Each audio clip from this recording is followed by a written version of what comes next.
Miséricorde insondable, Dieu peux-tu lui pardonner? Pardonne ses coupables, péché c'est lui. Je viens à toi.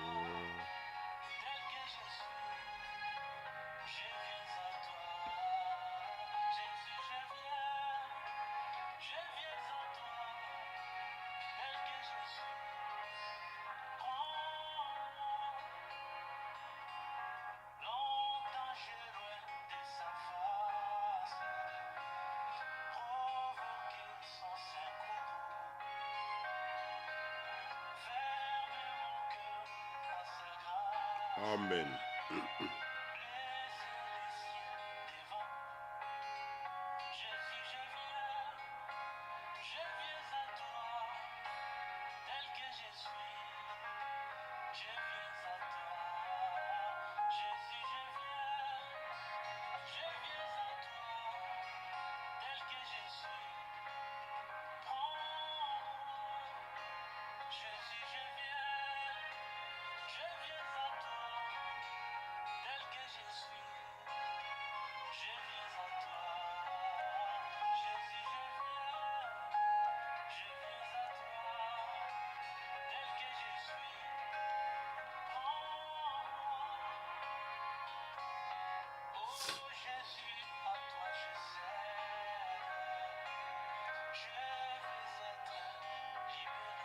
Amen. Amen.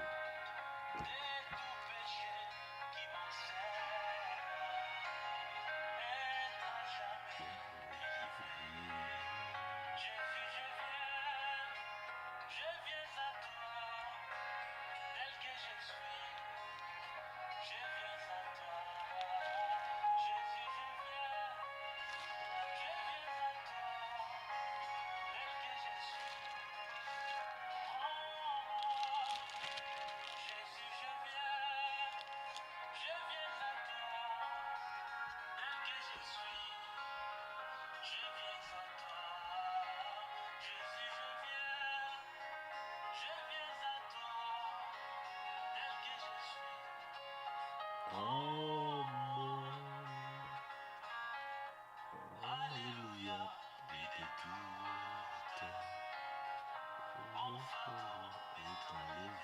Amen. Pour les yeux, je suis en route. Rendez-vous d'éternité.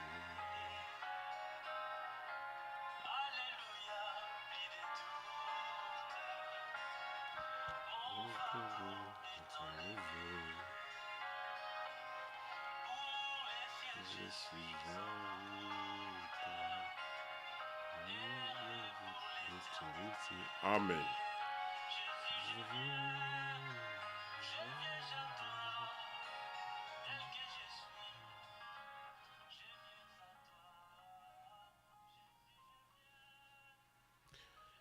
Merci, que le Seigneur vous bénisse.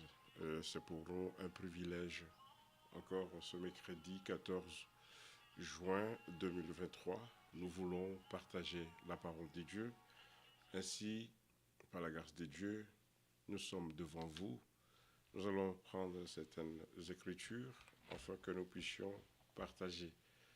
Nous avons la joie de vous avoir nombreux, ceux qui nous écrivent, et des salutations qui nous ont été adressées. Nous les recevons vraiment par la grâce du Seigneur. Parfois, ma voix n'est pas bonne en ce jour, mais je veux aller lentement pour que nous puissions lire ce qui est important pour nous. Ce qui est important, ce n'est pas ce que l'homme fait. Ce qui est important, ce n'est pas ce que les hommes font, mais ce qui est important, c'est ce que Dieu fait dans notre vie. Durant toute la semaine, nous avons écouté la prédication sur Dieu tue sa parole. C'était hier que nous l'avons écouté. L'homme de Dieu pouvait dire, il y a une chose que Dieu ne peut pas faire, c'est échouer. Il n'a jamais échoué par sa parole. Ainsi, nous avons écouté pendant la prédication, la révision de Crefeld de Michel Center, que Dieu a toujours promis. Il fait des engagements que nous appelons promesses. Et ceux qui reçoivent ces engagements, qui écoutent ces engagements, ces promesses, il y a une foi qui est suscitée. Parce que lorsque Dieu parle, la foi, nous l'avons par l'écoute de la véritable parole. Nous remercions le Seigneur. Le dimanche, c'était un jour où nous sommes allés baptiser notre frère Antoine dans l'eau, comme cela est dit dans les Saintes Écritures. Voilà pourquoi nous disons que la parole de Dieu, lorsqu'elle sort, elle ne peut pas rentrer sans avoir donné le fruit de la parole de Dieu. Ainsi, nous pouvons dire que toute la gloire et l'honneur puissent revenir à Dieu seul. Il a été dit à Frère Branham, comme Jean-Baptiste était envoyé pour préparer la première venue, lorsqu'il est venu racheter, le message qui a été donné à l'homme de Dieu, William Branham, a comme but de ramener le cœur des enfants, de préparer la seconde venue du Seigneur, de préparer les retours qui est parlé dans les Écritures selon Jean chapitre 14. Il est allé nous préparer une place et il viendra pour nous prendre. Et avant qu'il puisse venir, il y a des écritures et des promesses et des engagements que Dieu a fait pour son Église. La préparation de l'Église épouse est la chose la plus importante en ce moment. Pourquoi la parole de la préparation? C'est pour que nous qui sommes sortis de plusieurs dénominations, de plusieurs tribus, que nous soyons conduits dans l'obéissance et la foi dans la parole de Dieu. Que nous soyons dirigés, que nous soyons conduits par l'Esprit de Dieu. C'est pourquoi Dieu est en train de préparer. Le Saint-Esprit prépare l'épouse du Seigneur en ce moment. Il prépare le véritable croyant. Ceux qui ont fait le véritable exode, ils ont écouté la voix de Dieu. Ils ont écouté les commandements du Seigneur, qui est dit dans Apocalypse chapitre 18, « Sortez du milieu de mon peuple ». Lorsque nous laissons ce qui est des hommes et que nous dirigeons, nous regardons à celui qui nous a appelés, c'est en ce moment-là que nous entrons dans la marche avec notre Seigneur. Lorsque un groupe ou des gens ou une femme ne sort pas, ne laisse pas ce qui est comme tradition, dogme, le Seigneur ne peut pas faire un travail. Il accomplit sa parole en nous lorsque nous acceptons, nous obéissons à sa voix. Et ce qui est demandé en ce temps, c'est de sortir pour que nous puissions aller à la rencontre du Seigneur. Ainsi, lorsque nous sortons, nous acceptons la parole de Dieu et nous suivons, nous marchons selon les principes et selon les critères, selon ce que Dieu dit. Nous acceptons toute parole du Seigneur. Nous acceptons toute parole de Dieu parce que notre foi est liée à cette promesse, à cette parole écrite. Et si la véritable parole, c'est un engagement du Seigneur, c'est la pensée exacte du Seigneur. Lorsqu'il n'y a pas un engagement de notre Dieu, ainsi, ceux qui croient, s'ils ne croient pas selon les engagements de Dieu, ce que nous appelons promesses, la foi de ces gens-là est une foi vaine.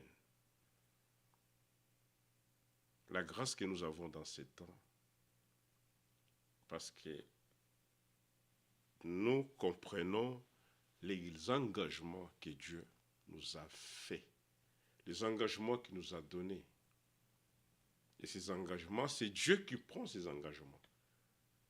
Depuis Genèse, dans l'Ancien Testament, jusqu'à l'Apocalypse, notre Dieu est lié à sa parole, à ses promesses, à ses desseins. Bienvenue dans votre et notre émission qui est la Bible parle.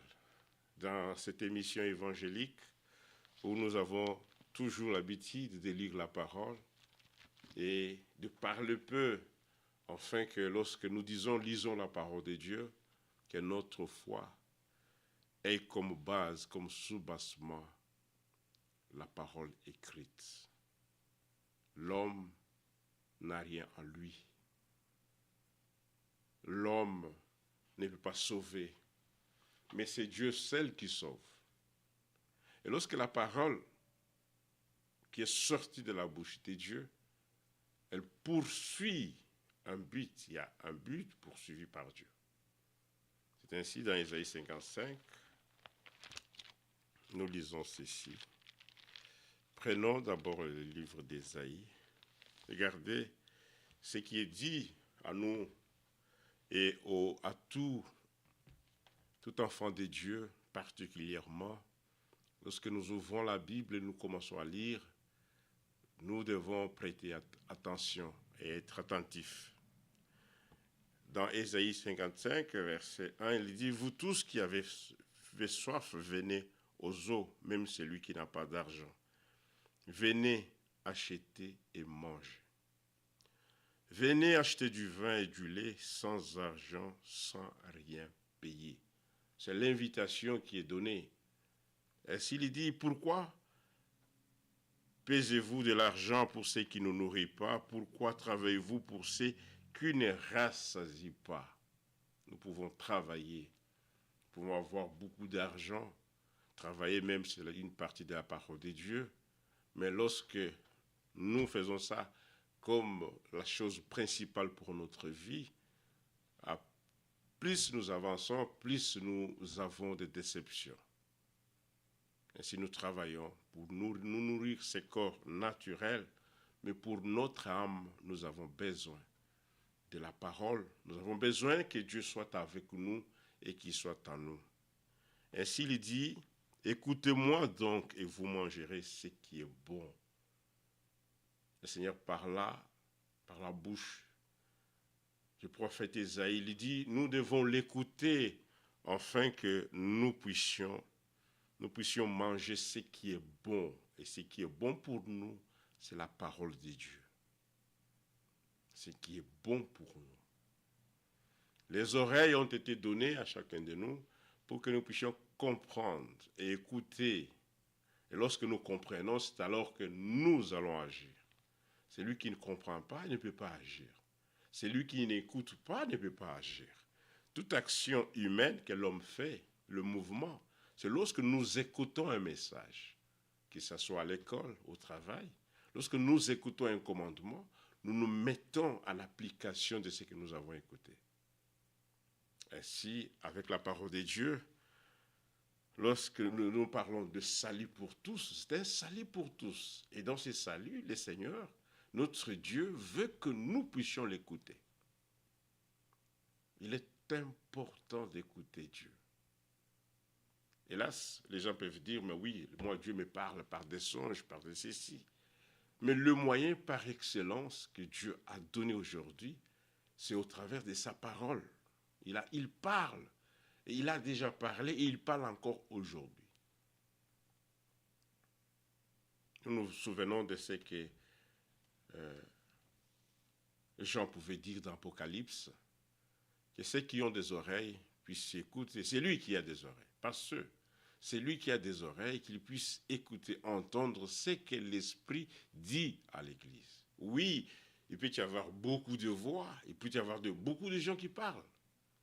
Mais dans ce temps où nous sommes, ceux qui sont appelés par le Seigneur, la véritable Église, nous n'avons pas besoin d'écouter tout ce que les gens rencontrent. Nous n'avons pas besoin d'écouter la vie des gens, mais dans l'Église du Seigneur, nous avons besoin d'écouter Dieu seul parler.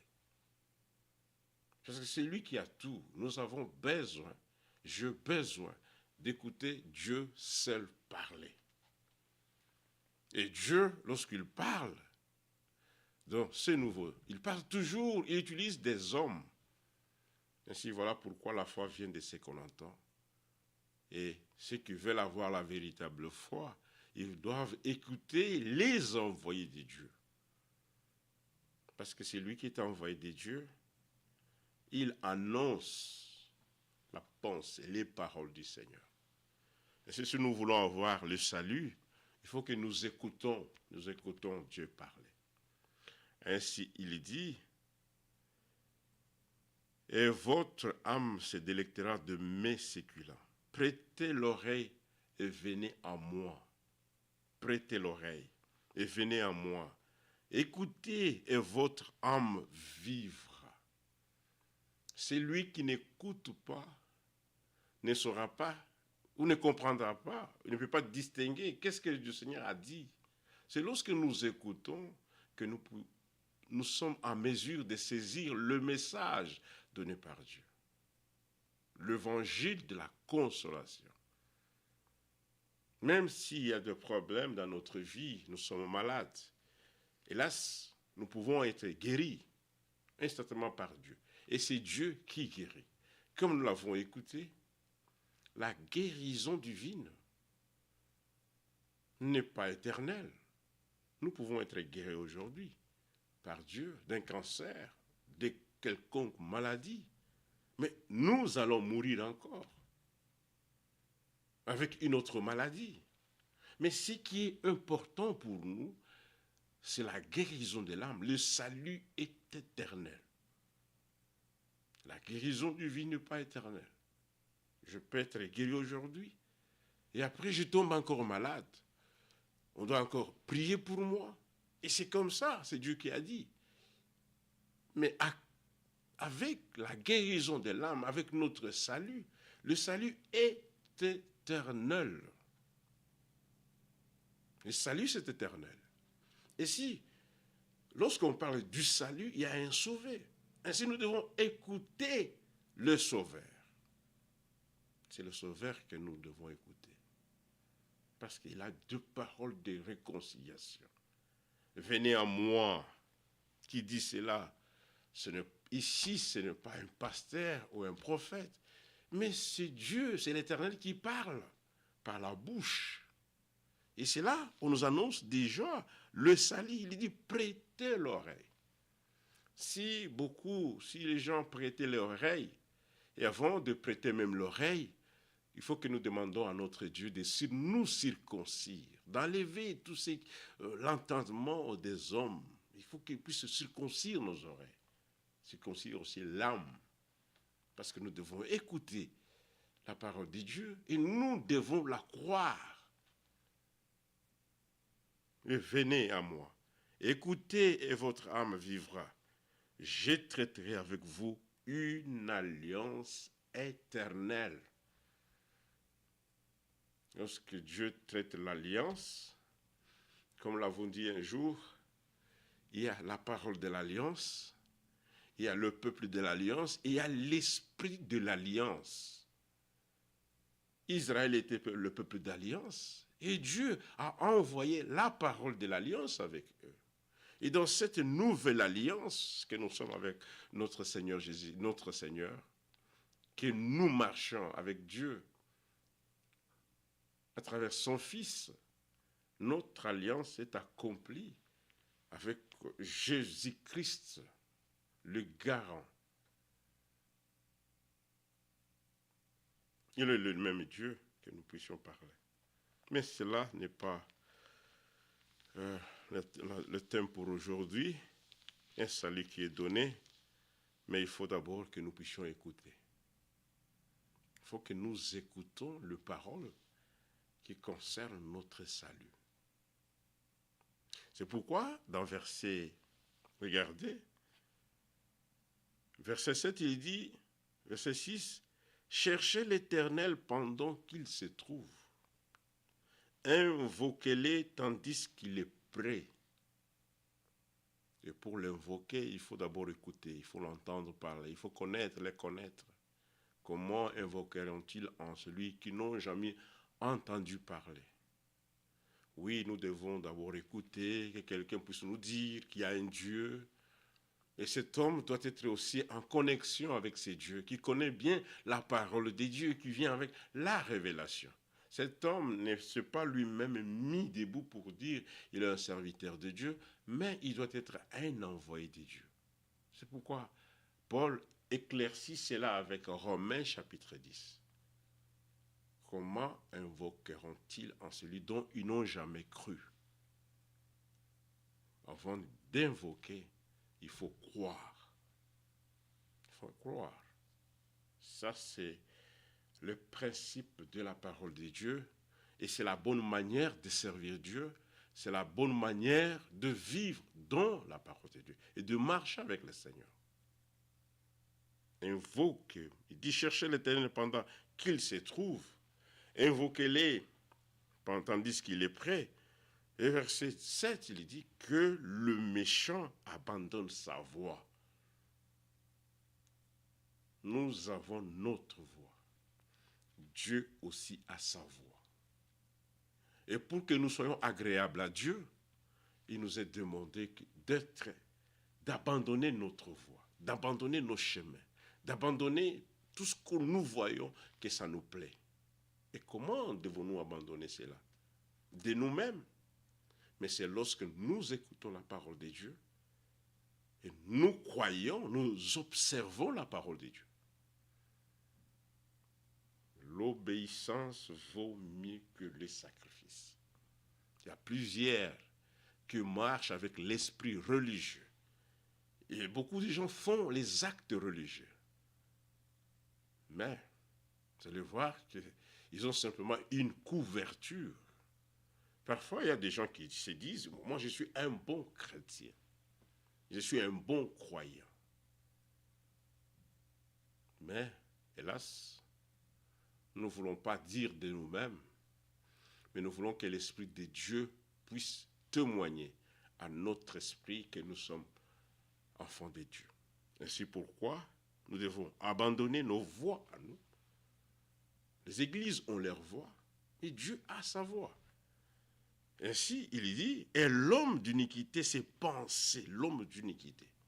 Et parce qu'il y a des gens qui boivent l'iniquité comme de l'eau, qu'ils puissent abandonner ses pensées. Ainsi, nous continuons, il dit, qu'il retourne à l'Éternel qui aura pitié de lui. Ça, c'est la grâce. Lorsque nous abandonnons, nous ne pouvons pas nous laisser à la merci de tout le monde. Mais il faut que nous retournons à notre Dieu, parce que lui, il n'y a qu'un seul qui a de pitié, qui a pitié à son peuple. C'est notre Dieu. Voilà pourquoi, même dans le jardin d'Éden, lorsque l'homme est tombé, il a eu pitié. Il est venu les rechercher. Il a dit, Adam, Adam, où es-tu? C'est par sa miséricorde. Ainsi, voilà pourquoi nous disons, louons le Seigneur, car sa miséricorde dure à toujours. Moi, j'aime ces dieux-là. J'aime les servir. J'aime obéir à ce qu'il dit. Ainsi, il faut que nous abandonnons nos voies. C'est lui qui a ses voies. Il ne saura pas marcher avec le Seigneur. C'est lorsque nous abandonnons que le Seigneur peut nous prendre en charge. Oh Seigneur, merci. Alors il dit, voilà, verset 8, car mes pensées ne sont pas vos pensées. Et vos voix ne sont pas mes voix, dit l'Éternel. D'autant les cieux sont élevés au-dessus de la terre, autant mes voix sont élevées au-dessus de vos voix. Ainsi il dit, et mes pensées au-dessus de vos pensées. Voilà, nous disons toujours, frères, lorsque nous voulons marcher avec le Seigneur, nous devons être dépouillés de nos pensées. Parce que cela peut faire la guerre avec la parole de Dieu. beaucoup ont difficulté de mettre la parole de Dieu en pratique parce qu'ils ont encore leur pensée. Ils ont le pensée intellectuelle avec eux. Ça combat. Hein? Si nous voulons marcher avec le Seigneur, nous devons nous dépouiller de notre pensée. Nous devons nous dépouiller de ce que nous sommes, ni des études que nous avons, des diplômes que nous possédons. C'est alors que le Seigneur va entrer maintenant à faire un travail avec chacun de nous. Ainsi, il dit, comme la pluie et la neige descendent des cieux et ne retournent pas sans avoir arrosé, fécondé la terre et fait germer les plantes, ça c'est un travail que la pluie est en train de faire.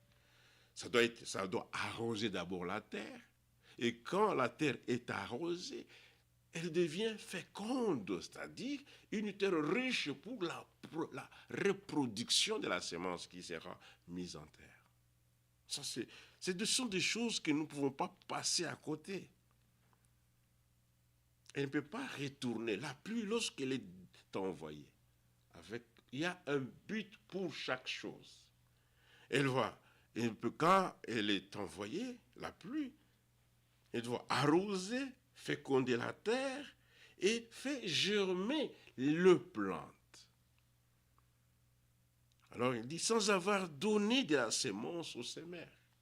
Parce que la personne qui va s'aimer a besoin d'une reproduction de la semence, d'une récolte.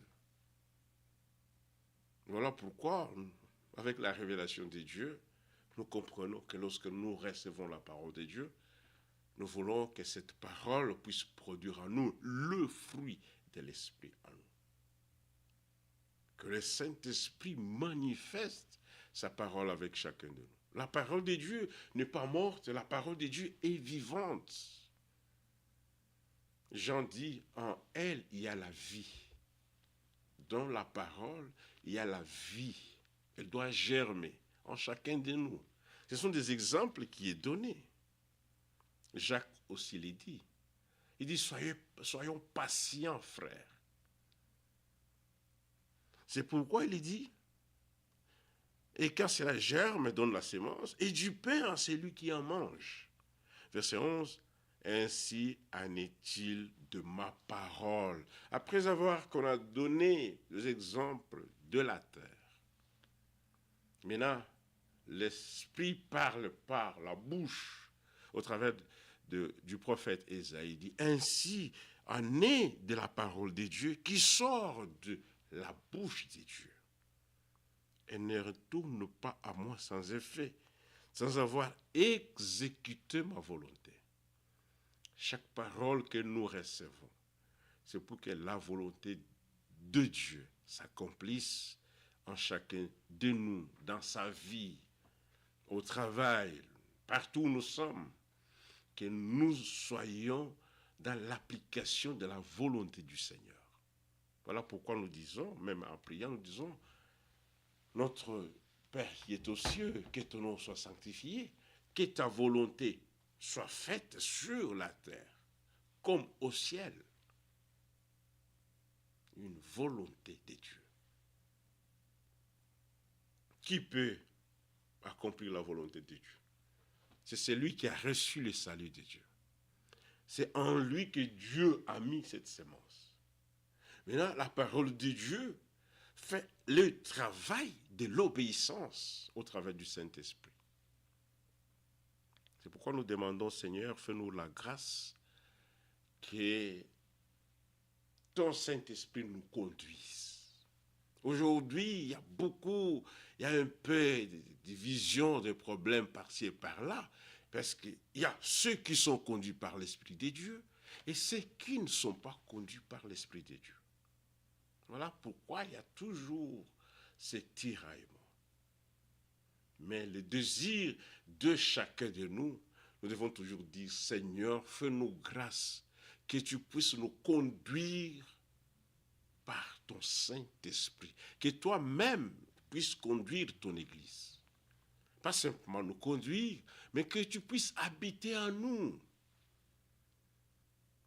Lorsque le Saint-Esprit est dans une personne, il va les convaincre d'abord. Beaucoup ne sont pas convaincus parce qu'ils ne sont pas, ils n'acceptent pas la manière de faire de Dieu. Seigneur, merci de ce que tu fais. Ta parole ne peut pas retourner à toi sans effet, sans avoir exécuté ta volonté, ni accompli mes desseins. Il dit, oui, vous sortirez avec joie et vous serez conduits en paix. Vous serez conduits.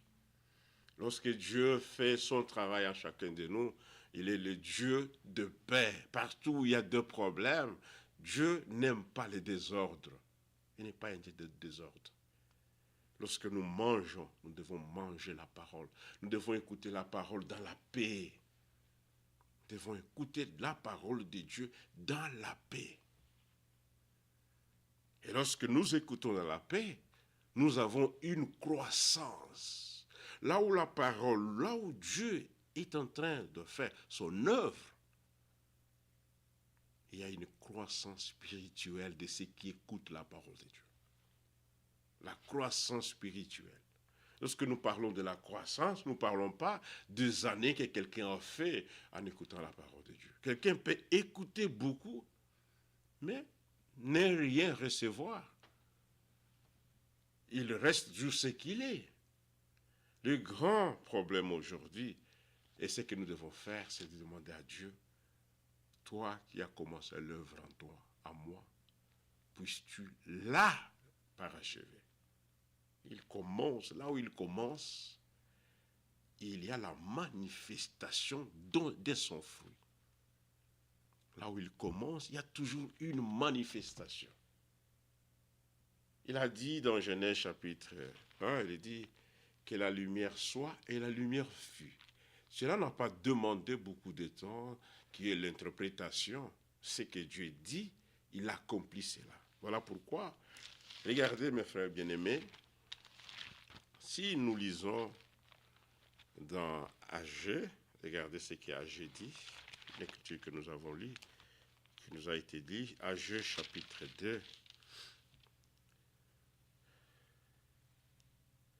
verset 4, il dit, maintenant fortifie-toi, Zorobabel, dit l'Éternel. C'est-à-dire, si on dit fortifier, c'est que c'est avec beaucoup de problèmes. Hein? Regardez au verset 1, c'était quand ils sont allés pour reconstruire les temples. Il dit là, le 21e jour du 7e mois, la parole de l'Éternel s'est révélée par Agé. Nous aimons la révélation. C'est pourquoi j'ai toujours aimé, dit Seigneur, dans chaque chose, et lorsque j'écoute ta parole, lorsque mes frères apportent la parole, nous sommes réunis. Révèle-moi ta parole lorsque je lis les Écritures saintes. Révèle-moi. Explique-moi, donne-moi l'essence de ce que je suis en train de lire. Cela a été révélé par Agé, le prophète en ces mots. Il dit, parle à Zorobabel, fils de Shemuel, gouverneur de Juda, à Josué, les souverains sacrificateurs, et au reste du peuple, dis-leur. Lorsque un serviteur de Dieu, un prophète reçoit la parole, c'est pour que cette parole soit transmise aussi aux autres. Le message que nous avons n'est pas le message de William Mario Branham, ni le message d'un certain groupe de gens, ni de blancs, ni de noirs. Mais c'est le message de Dieu destiné au peuple de Dieu. C'est un message qui est destiné à un peuple déjà choisi par le Seigneur, par Dieu. C'est un message choisi par Dieu.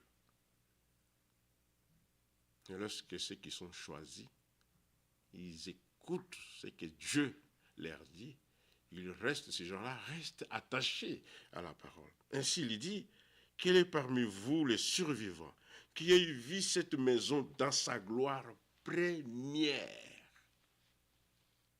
Quel est parmi vous qui ait vu? Qui était témoin, dans notre thème? Qui était témoin qui avait vu la première maison? Comme nous pouvons dire, le message que nous avons aujourd'hui, c'est un message qui ramène le véritable enfant de Dieu à la fois biblique, aux expériences bibliques, à une communion biblique, comme cela nous est dit dans Actes chapitre 2, verset 42. Ceux qui acceptèrent la parole, ils étaient liés aux enseignements. Ils étaient liés d'abord aux enseignements. Quel enseignement? Les enseignements qui étaient donnés par les apôtres. Parce que lorsque les apôtres sont venus, ils ne sont pas venus avec leurs paroles. Ils ont pris, ils ont regardé ce que le prophète ont parlé. Les prophètes ont parlé de la part de Dieu. C'était l'accomplissement. Cela a été annoncé. Et lorsque le temps est arrivé, Dieu a commencé à accomplir ce qu'il avait dit par les bouches de ses saints prophètes. Dieu ne fait pas quelque chose au hasard comme cela. Si nous connaissons la manière de travailler de Dieu, c'est une manière d'ordre. Et celui qui comprend, qui saisit bien la manière de travailler de Dieu, il va poursuivre et il va aimer la parole de Dieu. Alors il dit, quel est parmi vous, vous les survivants, vous les témoins? Voilà pourquoi lorsque nous sommes assemblés dans une église, nous demandons toujours que chaque doctrine soit une doctrine biblique. Nous ne voulons pas que frère Jean puisse nous parler, puisse nous expliquer. La Bible dit, personne n'enseignera l'autre. Tous seront enseignés de Dieu. Ils seront enseignés du Saint-Esprit. Nous voulons que le Saint-Esprit nous conduise, qu'il nous enseigne. Lorsque l'homme veut enseigner, il veut avoir l'honneur de dire c'est lui qui a fait. Mais lorsque Dieu parle, il met en communion ses enfants. Qui y avait vu la première maison? C'est-à-dire, qui était témoin lorsque cette maison était construite à la première maison? C'était une question qui était posée, qui était dite dans OG. Et nous aussi, en ces temps ici, Dieu a toujours des témoins. N'acceptons pas n'importe quelle doctrine, ni n'importe quelle pratique dans son église. Il y a de témoins, il y a un modèle laissé par Dieu. Et le témoin dans ces temps, ce sont les apôtres. Voilà pourquoi lorsque Paul est allé chez les Éphésiens, il leur dit, nous sommes édifiés sur les enseignements des apôtres et des prophètes. Éphésiens chapitre 2, verset 20. Jésus-Christ étant lui-même la pierre angulaire. La pierre angulaire. Nous pouvons parler de prophètes, nous pouvons parler des apôtres, mais nous devons avoir la pierre angulaire. L'homme qui est parlé du Genèse jusqu'à l'Apocalypse. Il s'agit d'un seul, une seule personne, d'un seul Dieu. Seigneur, merci. Merci. Que Dieu bénisse mon frère David, sœur Lucie, frère Victor. Que Dieu te bénisse. Qu'il bénisse tous ceux qui sont le frère Mbouy. Que Dieu te bénisse, mon frère. Mireille aimable, Mireille. Beaucoup de frères, frère Catala, Fabiano, que Dieu te bénisse. Il n'y a pas de son. Il n'y a pas de son? Je ne pense pas, je dois vérifier. Il n'y a pas de son. Non, chez moi, j'ai le son. Vérifiez à ton téléphone s'il n'y a pas de son, mon frère, merci. Regardez, s'il n'y a pas de son, fais-moi signe, je dois poursuivre parce que j'ai le son. S'il n'y a pas le son, veuillez. Je crois qu'il y a des gens qui nous suivent en ce moment. Il y a le frère Catala Fabiano qui a dit Amen. C'est qu'il écoute. Frère, vérifie ton téléphone. Regarde le son, il y a le son. Nous étions dans AG, là nous parlons. nous disons qu'il dit, quel est parmi vous les survivants qui ait vu cette maison dans sa première, c'est-à-dire, lorsque nous parlons que nous sommes des chrétiens, aujourd'hui nous sommes des croyants, il y a eu des croyants avant nous. Il y a eu des frères qui ont cru avant nous. Il y a eu des gens qui ont adoré le Seigneur. Comment ces gens-là ont adoré le Seigneur?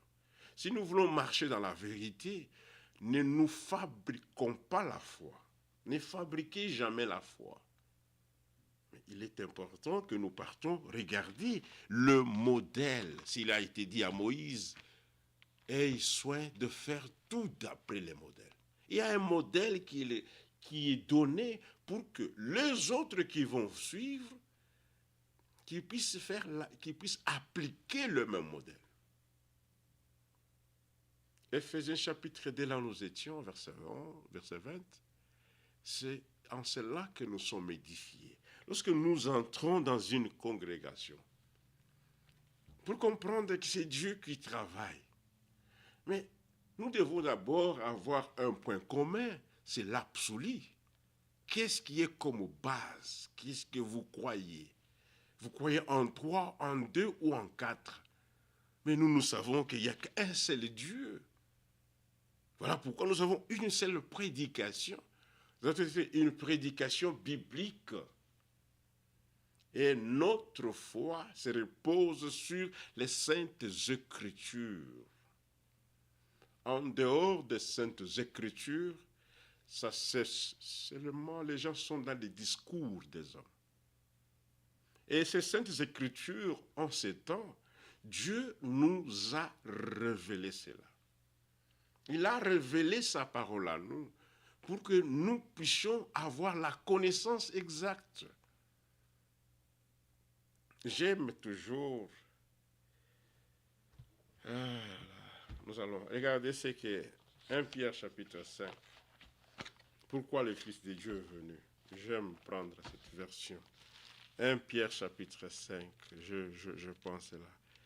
Je prends la Bible Semeur. Il dit ceci. Je vais lire ceci.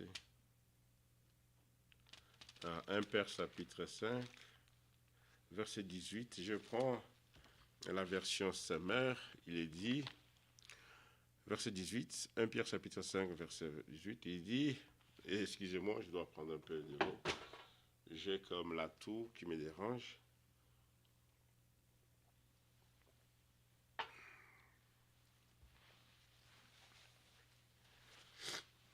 Il faut d'abord connaître comment était la première maison pour voir comment marcher et comment construire. Mais si vous n'avez pas le modèle ancien, il est difficile que vous ayez dans ce Nouveau Testament, dans cette nouvelle alliance, que vous appliquiez ce qui est demandé par Dieu. C'est pourquoi il est dit, je prends 1 Jean chapitre 5 à son verset 18, je lis dans la version Semeur. Il dit, nous savons que celui qui est né de Dieu ne commet pas les péchés, c'est-à-dire l'incrédulité à la parole, qui mène à la mort, car le Fils né de Dieu le protège. Aussi le diable ne peut pas les dominer. Lorsque nous sommes nés de Dieu, le Fils de Dieu nous protège. Le diable ne domine pas sur nous, parce que nous avons déjà laissé la voie là où nous étions avant, et nous sommes dans une marche. Lorsque quelqu'un est dominé par les diables, c'est que l'expérience de cette personne doit être mise en cause. Voilà pourquoi il dit, le Fils le protège. Nous savons que nous sommes des dieux. Alors que le monde entier est sous la coupe du diable. Verset 20. Mais nous savons aussi que le Fils de Dieu est venu et qu'il nous a donné l'intelligence pour que nous connaissions le Dieu véritable. Ainsi nous sommes unis à Dieu, au véritable Dieu. Car par cette union à son Fils Jésus-Christ, ce Fils est lui-même le Dieu véritable, la vie éternelle. Il nous a donné de l'intelligence. Nous retournons dans Angers. Quel est parmi vous, verset 3, parmi vous les vivants, parmi vous qui sont le témoin, qui ait vu cette maison dans sa gloire première. Et comment la voyez-vous maintenant? Nous pouvons penser. Il y a eu des gens qui ont cru, qui ont adoré. Mais regardez aujourd'hui, si on demande, comment est-ce que tu vois ceux qui adorent le Seigneur aujourd'hui? Ceux qui prient, ceux qui prêchent. Si nous voulons prendre le modèle de l'Ancien, des Saintes Écritures, comment est-ce que vous le voyez? Voilà pourquoi, bien-aimés dans le Seigneur, la grâce nous a été donnée de nous envoyer cette parole révélée, de nous envoyer un prophète de Dieu pour que nous ne puissions pas marcher dans la confusion. Parce que Dieu avait pris déjà une décision dans Joël, chapitre 2. Mon peuple ne restera jamais, jamais dans la confusion. Il a parlé par la bouche de Joël. Jamais dans la confusion. Lorsqu'il y a toujours quelque chose qui fait que ça puisse commencer à donner des doutes, nous sommes dans une marche. Lorsqu'Israël marchait, il était dit ceci: au milieu de vous, on ne verra jamais du levain. On ne peut pas retrouver du levain au milieu de vous. C'est pourquoi Paul dit aux Corinthiens, dit, ne savez-vous pas qu'un peu de levain fait monter toute la pâte? Faites disparaître. C'est-à-dire, mettez dehors. Et lorsqu'on parle du levain, ce sont les enseignements qui proviennent de traditions, des idées des hommes, qui n'est pas biblique et qui sépare l'homme de la véritable communion avec son Dieu, qui sépare l'homme du véritable salut. Nous devons faire attention au vieux levain, au levain des pharisiens. Regardez aujourd'hui comment les gens sont. Ils vont à l'église, ils vont dans des réunions, ils ont des grandes salles. Mais lorsque nous regardons, lorsque nous réexaminons cela avec ce qui est écrit dans la parole, est-ce que cela est conforme? Ceux qui travaillent dans les usines, lorsqu'on fait un dessin, ça devient comme ce qu'on appelle prototype. Il y a un modèle qui est donné. C'est que toutes les voitures qui vont suivre, même cela concerne, on trouve aussi des modèles avec l'habillement, c'est-à-dire on coupe, c'est-à-dire tous les pantalons, blouses ou quoi, ils vont avoir ce qu'on appelle, c'est la même marque. Ça provient d'un même modèle. Ainsi pour que nous soyons de véritables adorateurs. Comme Jean l'a dit, le véritable adorateur adore le Père en esprit et en vérité. Les apôtres, ils ont marché, ils avaient des choses, la parole de Dieu et l'esprit de Dieu. Ces choses-là sont des choses qui étaient indivisibles. La parole le révélait. Et l'esprit de Dieu. Et ils avaient Dieu en eux. Les apôtres avaient Dieu.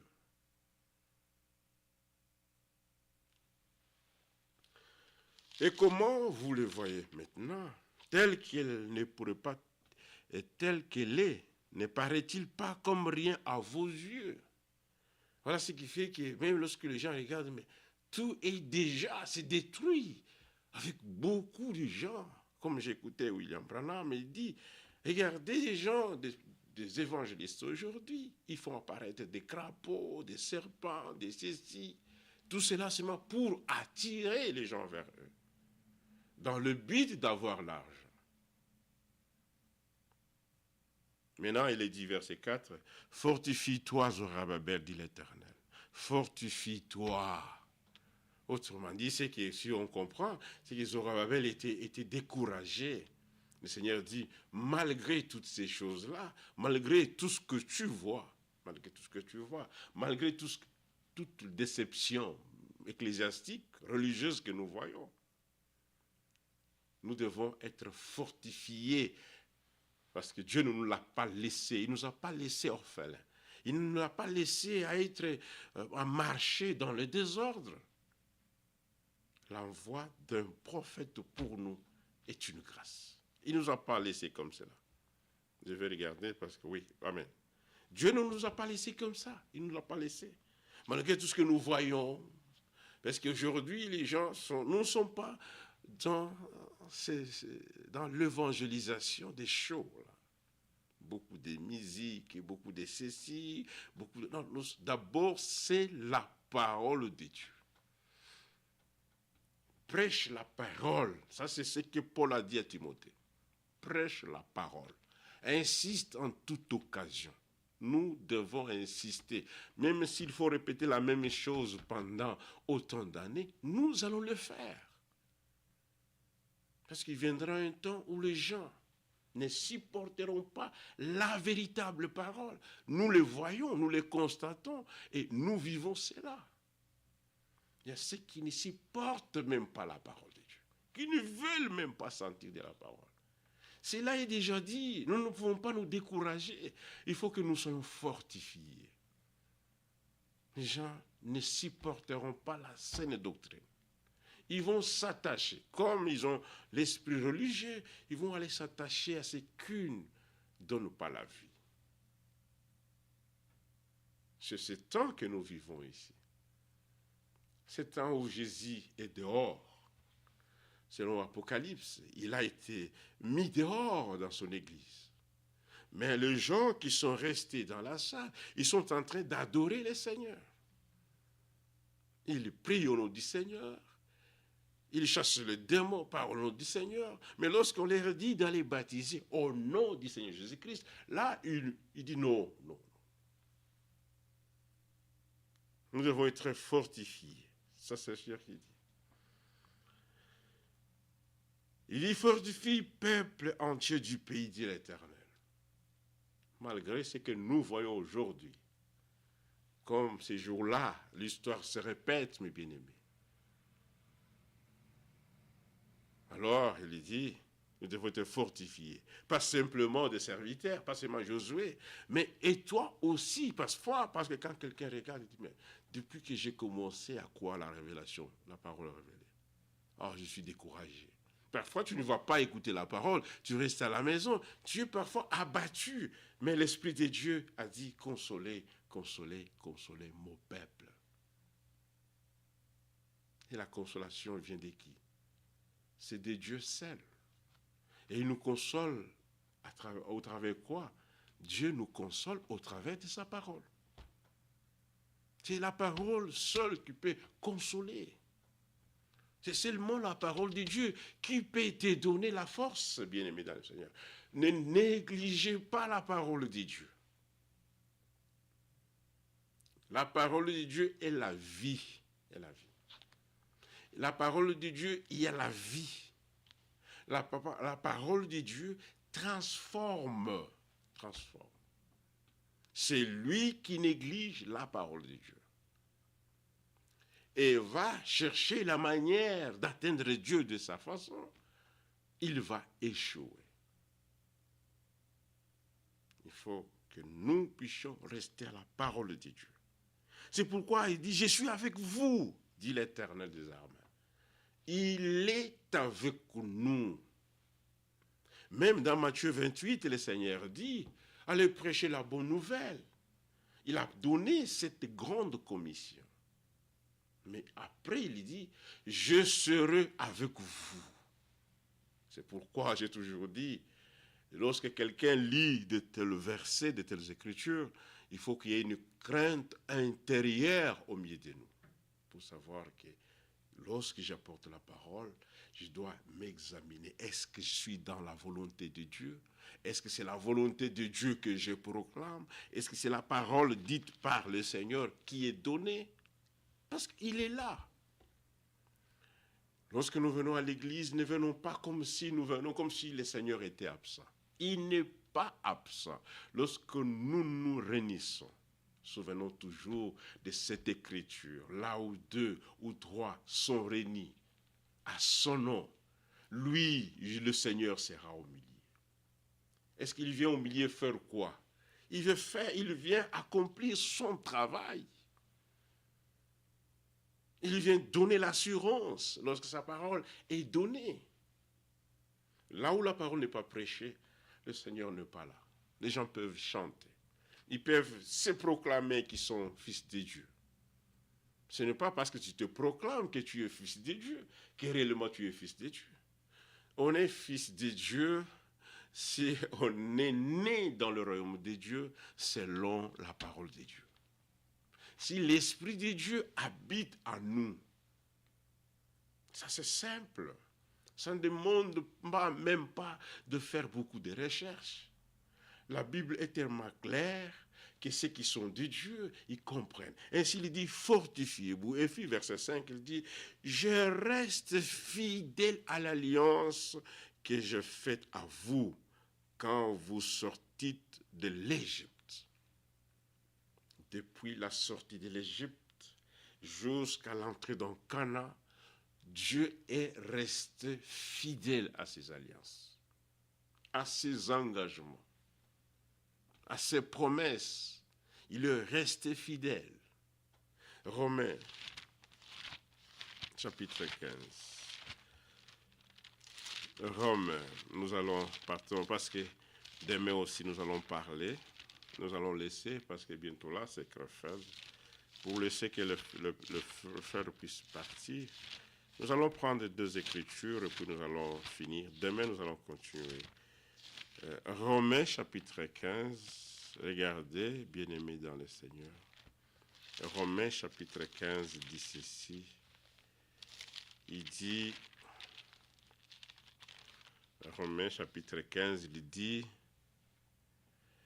que le Dieu, verset 5, que le Dieu de la persévérance et de la consolation vous donne d'avoir le même sentiment les uns envers les autres selon Jésus-Christ, afin que tout ensemble, verset 4, c'est là où je vais être, or tout ce qui a été écrit d'avance l'a été pour notre instruction, afin que par la patience et par la consolation que donnent les Écritures, nous possédions l'espérance.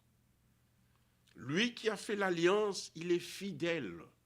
C'est pourquoi la véritable foi, c'est une foi qui est ancrée sur les promesses de Dieu. Regardez Hébreu, prenons Hébreu. Hébreu. Lisons dans Hébreu. Qu'est-ce qu'il est dit? Nous voulons prendre quelque chose. Hébreu dit ceci. C'est une écriture qui est lue parfois dans beaucoup, ils connaissent ça, beaucoup lisent, et plusieurs chantent aussi sur cela. Cette écriture que nous avons lue, Hébreu chapitre 13, verset 8.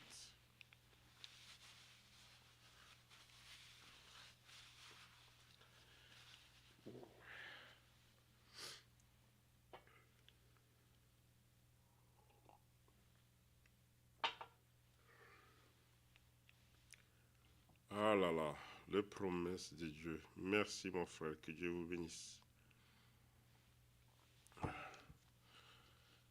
Ah, Dieu reste fidèle à son alliance et les promesses selon la Bible, ce sont les engagements que Dieu prit. Car lorsque nous parlons de promesses, Ce sont les engagements que Dieu a pris lui-même. Ces engagements, nous les appelons promesses que Dieu a faites. Et Dieu ne prend pas ses engagements pour lui-même. Il a un peuple qui doit accepter, obéir à ses engagements. Il est dans une alliance avec un peuple. Et à cause de ce peuple, il fait des promesses, il prend ses engagements. Maintenant, ceux qui écoutent ces engagements-là, ils doivent avoir la foi, non pas liée à autre chose. La foi doit être dirigée, l'assurance doit être sur la promesse qui a été donnée. Quelqu'un qui vous promet quelque chose, je vais vous donner 200 $. Déjà, tu commences à espérer qu'il va te donner. Tu n'espères pas la voiture de cette personne, mais tu espères l'argent qui te sera donné, les 200 $. Et si, dans la parole de Dieu, il y a les promesses, les engagements que Dieu a, qui sont pris par Dieu pour son peuple. Et ces engagements, ces promesses sont écrites dans la Bible. Et en nous qui avons la foi maintenant, notre foi est liée maintenant, est basée, est attachée à ces promesses. Ça, c'est la manière que Dieu fait. Ainsi, voilà pourquoi Hébreu dit, Hébreu chapitre 13, verset 8, il dit, Jésus-Christ est le même hier, aujourd'hui et éternellement. Il dit, ne vous laissez pas entraîner par des doctrines diverses et étrangères, car il est bon que le cœur soit affermi par la grâce. Il est le même hier, aujourd'hui et éternellement. Si la Bible nous dit qu'il est le même hier, aujourd'hui et éternellement, pour que nous puissions être dans la volonté de Dieu, mais il est important que nous examinions comment est-ce qu'il se manifestait hier, comment il a parlé à ce peuple. Et lorsque nous regardons dans la Bible, nous voyons qu'il est le même Dieu. Comment il a fait? En toute promesse, avec tous les engagements qu'il avait pris, il a toujours accompli cela. Il reste fidèle dans ses engagements. Si hier il avait promis, et il a annoncé des promesses, et ces promesses se sont accomplies dans le Nouveau Testament. Et il y a des promesses qui ont été dites, qui doivent s'accomplir à la fin du temps ici, pour son Église que nous sommes. Il est le même. Ainsi, celui qui ne croit pas selon les promesses de Dieu n'a pas la véritable foi. La foi qui est prononcée par la parole va nous diriger vers les promesses. La foi nous lie aux promesses de Dieu. S'il n'y a pas une promesse, il n'y aura pas l'accomplissement. Voilà, mes bien-aimés, c'est pourquoi Dieu accomplit simplement ce qu'il a promis. Si ce n'est pas une chose promise par Dieu, il n'y aura jamais l'accomplissement de la chose. Et ceux qui sont en train de croire, d'avoir une assurance sur quelque chose que Dieu n'a pas promis, c'est une foi vaine, que je peux dire, que j'allais dire. Voilà pourquoi cette écriture, nous devons vraiment la prendre en considération, car il est le même hier, aujourd'hui et éternellement. Pour comprendre ce que Dieu fait aujourd'hui, mais retournons d'abord, comment est-ce qu'il a fait hier? Comment est-ce qu'il a fait hier? Il donnait des promesses. C'est un Dieu qui a fait des promesses. Même dans le jardin d'Éden, il a fait des promesses. Déjà dans le jardin d'Éden, après que Adam et Ève aient tombé dans les désobéissances, mais Dieu avait déjà promis le Fils, ça se monstre de la femme, C'était dans le jardin d'Éden. Et quand le temps est accompli, lorsque nous arrivons dans Ésaïe, nous voyons, il est parlé, une vierge concevra. C'était déjà quelque chose qui était annoncé. Et avec Israël, qu'est-ce que nous voulons dire par là, mes frères bien-aimés? Si la foi n'a pas comme fondement le promesse de Dieu, c'est une foi qui ne va pas grandir. Et une personne telle, lorsqu'il croit au Seigneur, lorsqu'il dit qu'il croit, et qu'il croit comme ça dans l'air, ce n'est pas la véritable foi. Il doit avoir l'assurance. C'est pourquoi la Bible dit dans Hébreux chapitre 11, il dit, or, sans la foi, personne ne peut pas être agréable à Dieu. C'est ce qui est dit dans Hébreux. Et verset 6, il dit, c'est lui qui n'a pas la foi. Or, sans la foi, il est impossible qu'on puisse être agréable à Dieu. Il est impossible de lui être agréable à Dieu. Il faut que celui qui s'approche de Dieu puisse croire que Dieu existe et qu'il est rémunérateur de ceux qui les cherchent. Noé, Abraham, Moïse et tous ces apôtres-là, tous ces prophètes-là, leur foi était une foi ancrée dans les promesses de Dieu. C'est comme ça que ces gens-là, voilà pourquoi nous disons que nous sommes établis sur ce fondement-là. Parce que les prophètes, lorsque nous les citons, ils avaient comme encre, c'était les promesses de Dieu, les desseins de Dieu. Seigneur, merci. On ne peut pas seulement dire Jésus-Christ est le même hier, aujourd'hui, éternellement, comme une récitation. Si cela nous est dit qu'il est le même hier, aujourd'hui, éternellement, mais rentrons d'abord pour voir, examinons comment il s'est manifesté hier. Comment il a parlé hier. Qu'est-ce qu'il avait parlé hier et que nous avons aujourd'hui. C'est la bonne manière que nous devons marcher. Et tout cela, il faut que Dieu puisse nous révéler comment il parle. Lorsque les gens ne comprennent pas la manière d'agir de Dieu, ils ne sauront pas comment même marcher avec lui et comment le suivre. Comment comprendre ce qu'il lui a dit et ce que les hommes ont dit. C'est pourquoi la Bible dit autrefois, après de plusieurs manières, parlé par nos pères, par le prophète. Il parlait comment? Il leur donnait des promesses. Il parlait par des promesses. C'est par les promesses que ces gens-là croyaient ce que Dieu a dit. Ces engagements sont importants pour nous. Parce que celui qui a fait l'engagement, il est fidèle. C'est pourquoi, regardez pour finir dans 2 Corinthiens.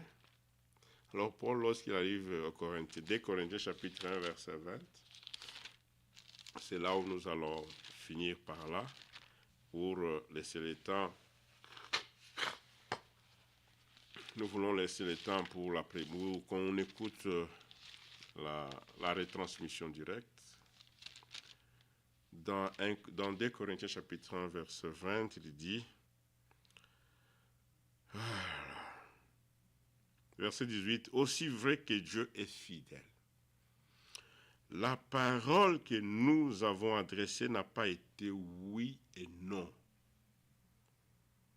Car le Fils de Dieu, Jésus-Christ, qui a été prêché par nous au moyen de vous, par moi, par Sylvain et par Timothée, n'a pas été oui et non, mais en lui, il n'y a que le oui. » C'est pourquoi il est dit, verset 20, « Car pour ce qui concerne toutes les promesses de Dieu, c'est en lui que le oui, et c'est pourquoi encore l'amen par lui est prononcé par nous à la gloire de Dieu. » Et lui dit, et c'est lui qui nous a affermis avec vous en Christ, et c'est qui nous a oints, c'est Dieu lui-même, lesquels nous a aussi marqués d'un sceau. Toutes les promesses de Dieu sont oui, amen. Toutes les promesses de Dieu. Lorsque nous lisons dans Romains chapitre 15, verset 8, Et je voulais lire aussi cela. Romains 15, verset 8. Regardez, parce que là nous avons dit que toutes les promesses sont oui et amen. Romains 15, son verset 8, il dit ceci. Je te dis en effet que Christ est serviteur des circoncis pour prouver la véracité de Dieu en confirmant les promesses faites au Père.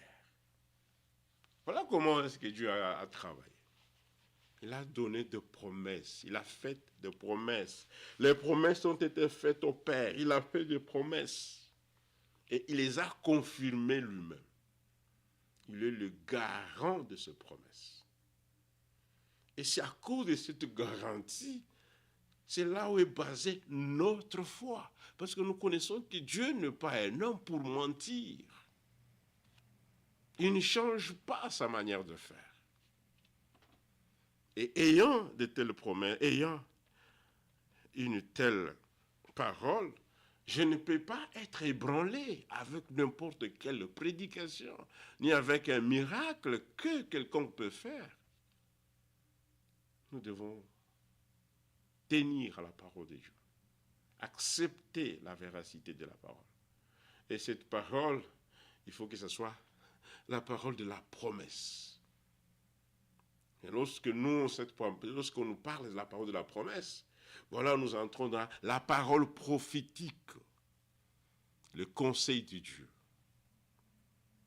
C'est pourquoi Pierre dit, nous tenons plus autant à la parole prophétique, nous faisons attention. C'est comme une lampe qui va briller pour nous.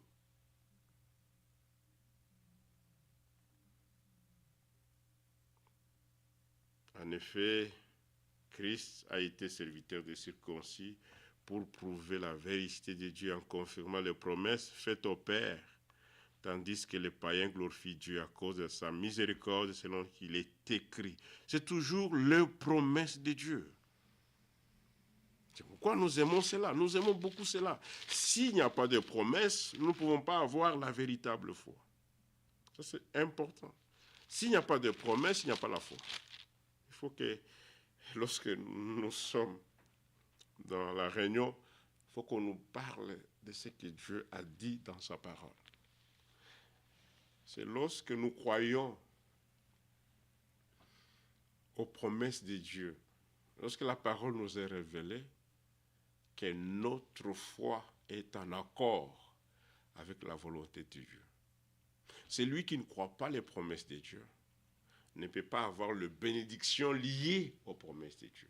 Parce que comme l'église de première-née, en tant qu'église de première-née, il y a de bénédictions qui y est liées à l'église de première-née. Que Dieu puisse nous aider et nous accorder la grâce de marcher et de comprendre que lorsque Dieu fait une promesse, il est garant lui-même d'accomplir cela. C'est pourquoi on dit, si la prophétie tarde, nous devons attendre cela. Elle va s'accomplir certainement. Dieu ne peut pas mentir. Regardons comment la première église a été et ce qu'elle est aujourd'hui. Regardons. Ainsi, nous avons cette grâce d'être connectés encore par l'Esprit de Dieu avec ce que le prophète et les apôtres ont apporté. Les apôtres étaient ceux qui ont montré au monde, ceux qui ont pris ce qui a été dit par le prophète pour le faire montrer par les gens, pour nous dire, voilà ce qui a été dit par le prophète Ésaïe, voilà son accomplissement, voilà ce qui a été dit par le prophète Joël, voilà son accomplissement. Et lorsque Pierre s'est levé, c'était l'accomplissement de la promesse de Dieu, selon Joël. Ainsi, bien-aimés dans le Seigneur, ne croyons jamais si quelque chose ne vient pas de la parole de Dieu. Et notre foi doit être ancrée, liée seulement aux promesses de Dieu. Lorsque nous croyons de la manière dont Dieu le veut et nous faisons sa volonté, c'est alors que nous recevons les bénédictions de Dieu. C'est pourquoi nous disons, loué soit le Dieu de Père, Loué soit notre Dieu de ce qu'il nous a fait la grâce aujourd'hui. Que Dieu vous bénisse, mes frères. Si c'est ta volonté, demain, nous allons encore soit écouter la parole, soit nous allons écouter une retransmission en direct. Entre-temps, je vous laisse aussi que vous vous préparez pour écouter la rediffusion de cet